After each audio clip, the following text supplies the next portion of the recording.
श्री स्वामी समर्थ. जय जय स्वामी समर्थ. नमस्कार मंडळी. कार्तिक महिन्यातील शुक्ल पक्षातील नवमीला आपण कुष्मांड नवमी किंवा आवळा नवमी म्हणून साजरी करत असतो. हा संपूर्ण दिवसच खूप महत्त्वाचा असतो.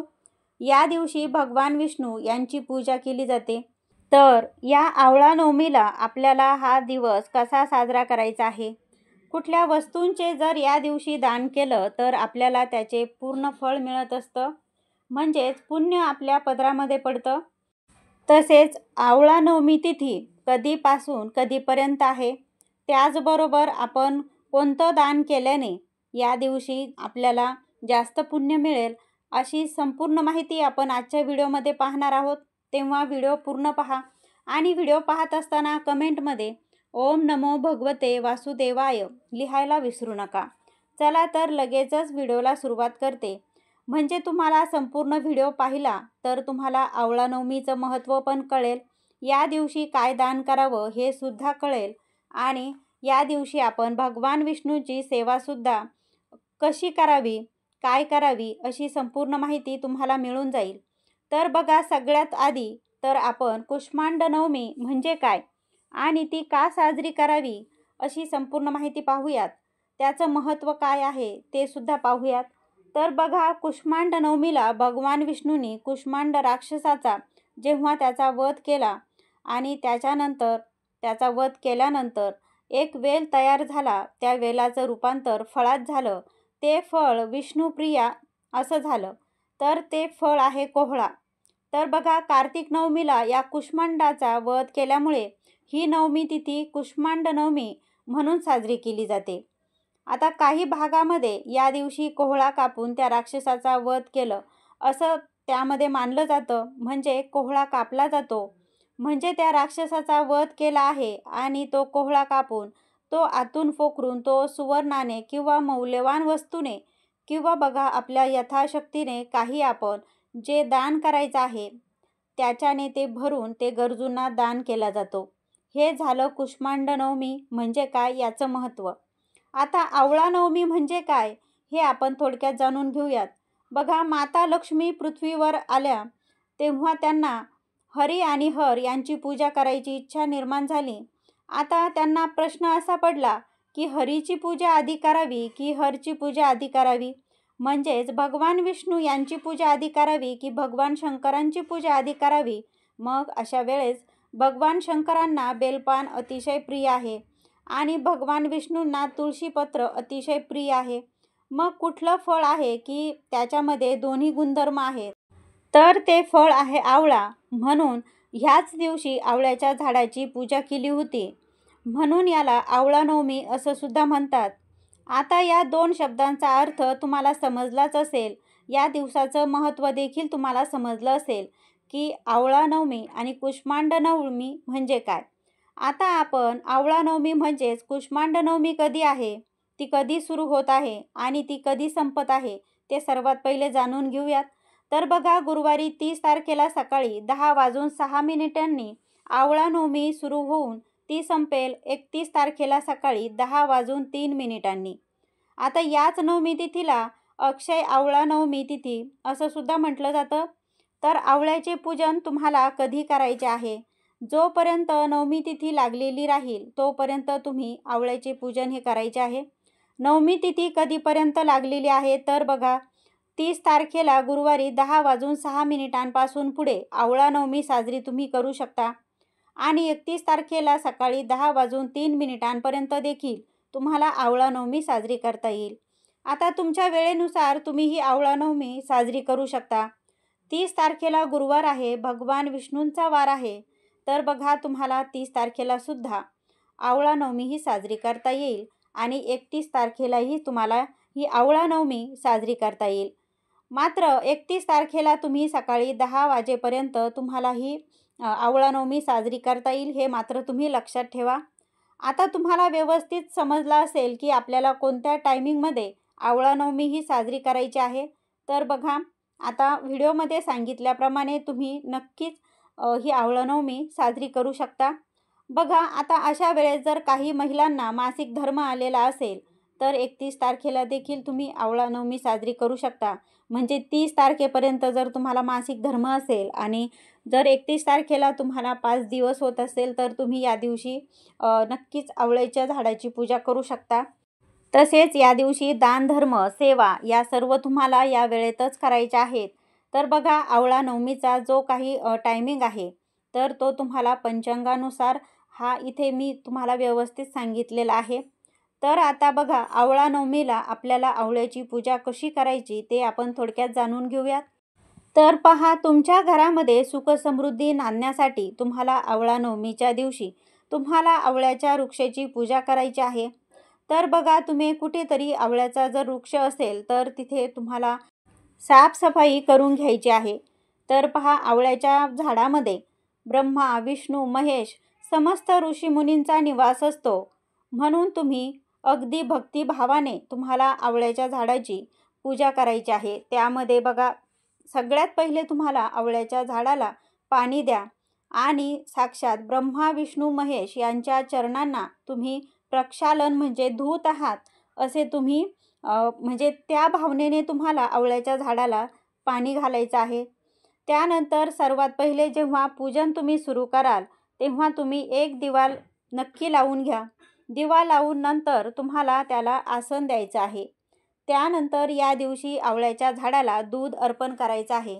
हळद, कुंकू, चंदन, अक्षदा, फूल अर्पण करायचं आहे. जल अर्पण करायचं आहे. त्यानंतर धूप दाखवा, दीप दाखवा. असं केल्यामुळे भगवान विष्णूंचा विशेष आशीर्वाद आपल्याला प्राप्त होत असतो.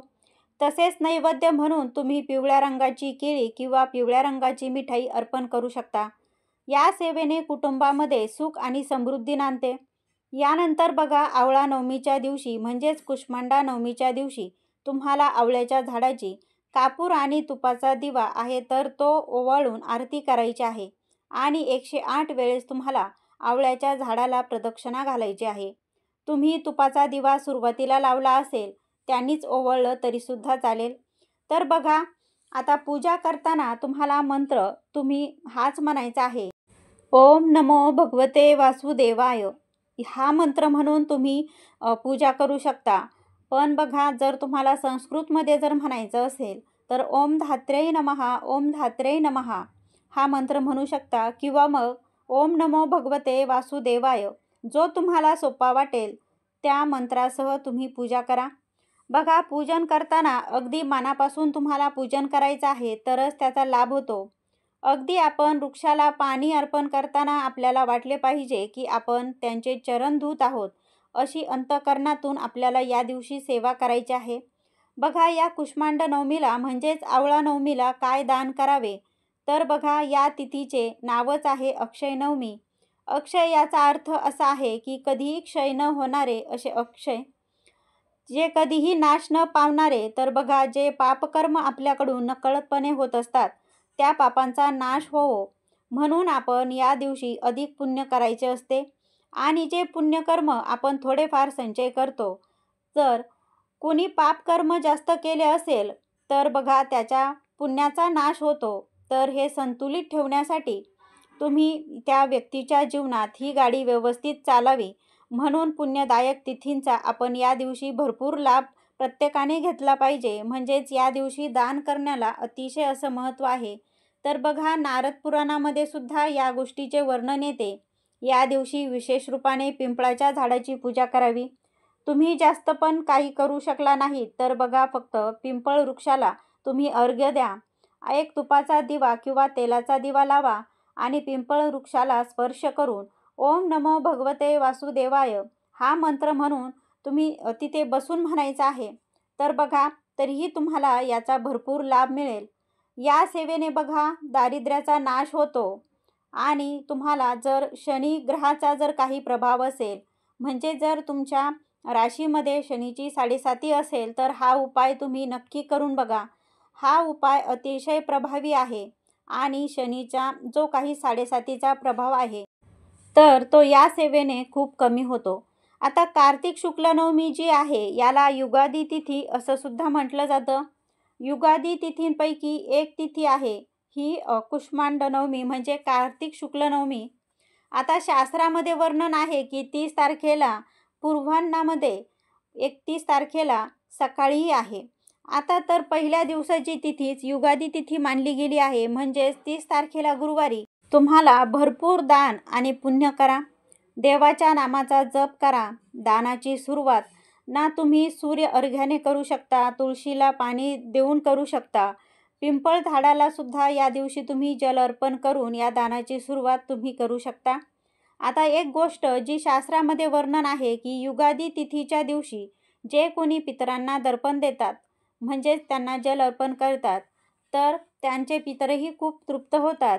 आणि जेव्हा पितर तृप्त असतात तेव्हा त्या व्यक्तीच्या घरामध्ये सुख समृद्धी धनधान्य भरभरून राहत असतं. या दिवशी तुम्हाला कोहळा देखील दान करायचा आहे. आता काही ठिकाणी कोहळा कापला जातो, तर बघा सगळ्याचकडे कोहळा कापला जात नाही, तर तो दान देखील केला जातो.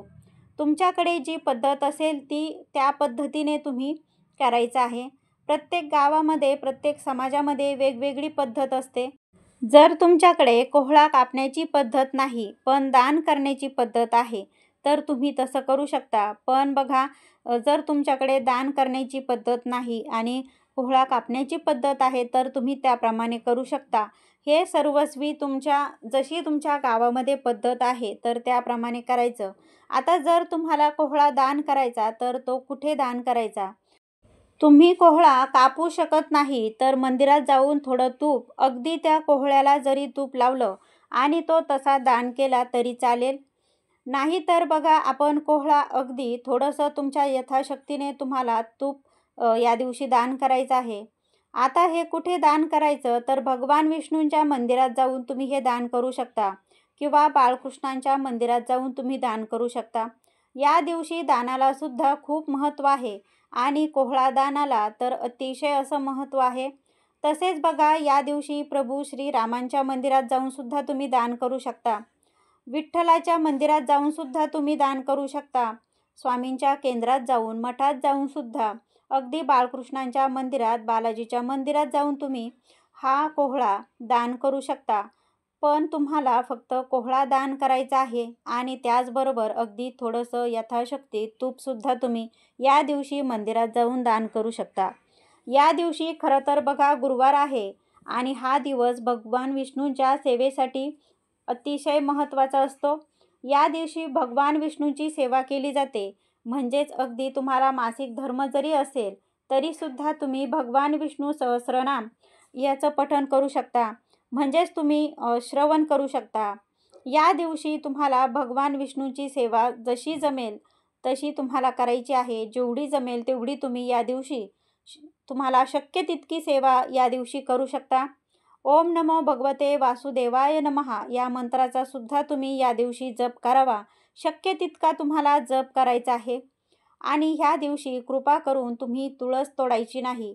आवळ्याची पूजा तुम्ही या दिवशी करू शकता, पण या दिवशी तुळस तोडू नये. आणि खरं तर बघा सौभाग्यवती स्त्रियांनी अजिबात तुळस तोडू नये. कारण बघा तुळससुद्धा सौभाग्याचं कारक मानलं जातं. म्हणून या दिवशी आपल्याला तुळस तोडायची नाही आणि आपल्याला या दिवशी सायंकाळी तुळशीला तुपाचा दिवा लावायचा आहे. तसेच आवळा नवमीच्या दिवशी तुम्हाला आवळ्याच्या रोपाचं दान करायचं आहे किंवा तुम्ही तुमच्या घराच्या उत्तर दिशेला किंवा एखाद्या मंदिरात जाऊन तुम्हाला या ठिकाणी जर जमेल जिथे जागा असेल तिथे तुम्हाला शक्य असल्यास आवळ्याचं एक रोप तुम्ही नक्की लावा. आवळ्याचं रोप घराच्या उत्तर दिशेला लावल्यामुळे वास्तुदोष जो आहे तर ते दूर होण्यासाठी मदत होत असते. यानंतर बघा आवळा नवमीला आपल्याला भगवान विष्णूंना आवळा अर्पण करायचा आहे आणि प्रसाद म्हणून सुद्धा तुम्हाला या दिवशी आवळा खायचा आहे. असं केल्यामुळे बघा आपल्याला कळत नकळतपणे आपल्याकडून जर काही पाप झालं असेल तर त्या पापाचे दोष आहेत तर ते नष्ट होतात आणि उत्तम आरोग्य आपल्याला मिळत असतं. यासोबतच गरीब आणि गरजूंना तुम्ही दानसुद्धा या दिवशी करू शकता. तुम्ही कपडे दान करू शकता. काहीही दान करा. प्रत्येक शुभ दिवशी जर तुम्ही दान केलं तर त्या दानाचा आपल्या आयुष्यामध्ये खूप फायदा होत असतो. कुष्मांडा नवमीला, आवळा नवमीला भगवान विष्णूची पूजा करण्याला अतिशय महत्त्व आहे. त्यानंतर आवळ्याचं सेवन आणि आवळ्याचं नैवेद्य अर्पण करण्याला सुद्धा अतिशय असं महत्त्व आहे. यासोबतच जो कोहळा असतं तर तो कोहळ्याला तुम्हाला तूप लावायचा आणि त्याची पूजा करायची आहे. तुम्ही ही पूजा सकाळी करू शकतात किंवा संध्याकाळीसुद्धा ही पूजा करू शकता. तो कोहळा जो आहे तर तो तुम्ही एखाद्या गरजूंना किंवा मंदिरामध्ये तुम्ही दान करू शकता. यामुळे आपल्या आयुष्यातले सगळे दुःख, संकट, अडचणी जे आहेत तर ते धुतले जातात. तर हा कुष्मांडा नवमीचा दिवस खूप अत्यंत महत्त्वाचा आहे. त्यामुळे आत्तापर्यंत तुम्ही ही साजरी केली नसेल तर यावर्षीपासून नक्की साजरी करा. आणि जर तुम्हाला आवळ्याच्या झाडाची पूजा करायला जमलं नाही तर बघा, भगवान विष्णूंची तुम्हाला या दिवशी नक्की सेवा करा. त्यानंतर तुम्ही आवळ्याचा नैवेद्य भगवान विष्णूंना नक्की अर्पण करायचा आहे. कोहळा दान करायचा आहे आणि आवळा आपल्याला अगदी प्रसाद म्हणून तुम्ही थोडासा जरी खाल्ला तरीसुद्धा चालेल. अशा प्रकारे तुम्हाला या दिवशी आवळा नवमीही साजरी करायची आहे. बघा, या दिवशी भगवान विष्णूंचे पूजन, या तिथीचे पूजन जर तुम्हाला जन्मोजन्मीपर्यंत धनी बनवून ठेवील. पुण्यरूपी धन तुमच्याजवळ खूप संचित राहील. तुम्ही या दिवशी जे काही कराल ते अखंड राहील, त्याचा कधीही नाश होणार नाही. दुसरे साधारण पुण्य जे असतात ते छोटे मोठे पाप केल्याने नष्ट होतात. पण हे अक्षय पुण्य आहे ते कधीही नाश न पावणारे आहे. त्यामुळे प्रत्येकाने आवळा नवमी म्हणजेच कुष्मांडा नवमी ही साजरी करा. तर अशी ही अत्यंत महत्त्वाची माहिती मला तुमच्यापर्यंत पोहोचायची होती. आय होप की ती तुम्हाला आवडली असेल. जर व्हिडिओ आवडला असेल तर व्हिडिओला लाईक करा, शेअर करा. अजूनपर्यंत तुम्ही चॅनलला सबस्क्राईब केलं नसेल तर चॅनललासुद्धा सबस्क्राईब करा. भेटूया पुन्हा अशाच एका नवीन माहितीसोबत. तोपर्यंत सर्वांना श्री स्वामी समर्थ. शेवटपर्यंत तुम्ही व्हिडिओ पाहिल्याबद्दल तुमचे मनापासून धन्यवाद.